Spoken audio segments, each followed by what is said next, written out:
Hello friends, welcome to Creative Medicine. In this lecture, we will learn about Then we have closed circuit. So what are important in closed circuit?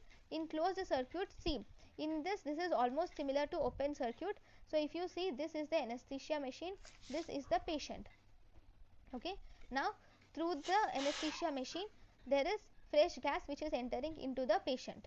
Okay, here the fresh gas contains nitrous oxide, oxygen and deuterium, same as that of the normal semi closed. Okay, now this fresh gas now reaches, once you squeeze the bag, that is through bag which is attached, once you squeeze the bag, the gas enters into the inspiratory field or enters into the patient's alveoli.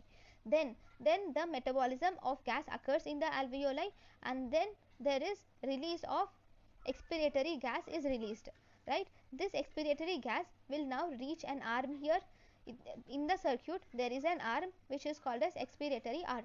Okay, to this in this expiratory arm, now this gas reaches this expiratory arm.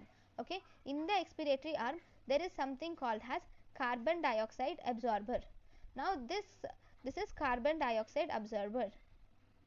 What does this carbon dioxide absorber do?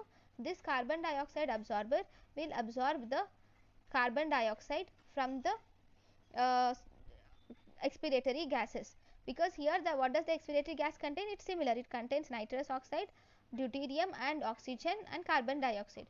We don't need to give carbon dioxide back to the patient, we will have to decrease the amount of carbon dioxide. So from the gas the carbon dioxide is absorbed by this carbon dioxide absorber.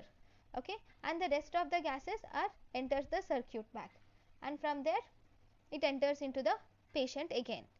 Okay, so that is important. So all the other gases are reused. So that is the procedure of this closed circuit. Now what are the advantages of this closed circuit?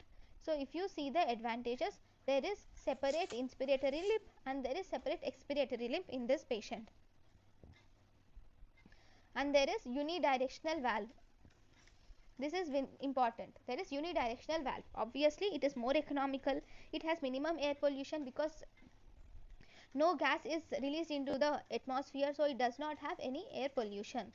Okay, it has unidirectional valve and it has separate inspiratory and expiratory limbs. So these two are very important advantages. Now what are the disadvantages?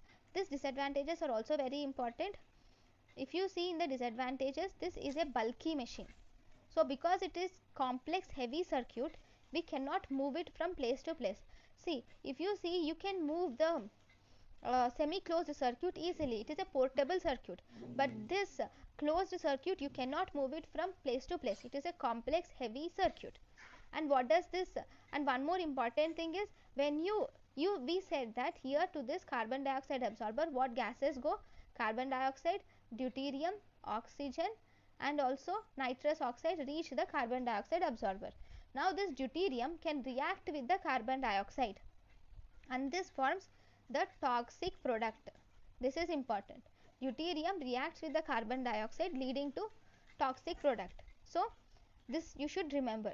And one more thing, deuterium reacts with carbon dioxide absorber and results in toxic product.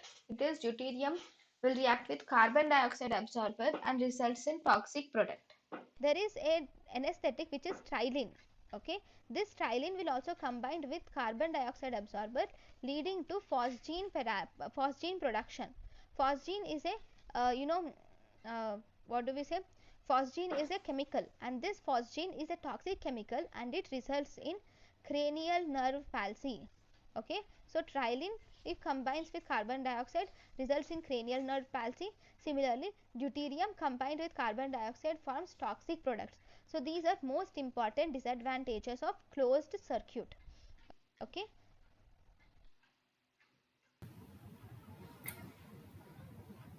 thank you and thank you for watching.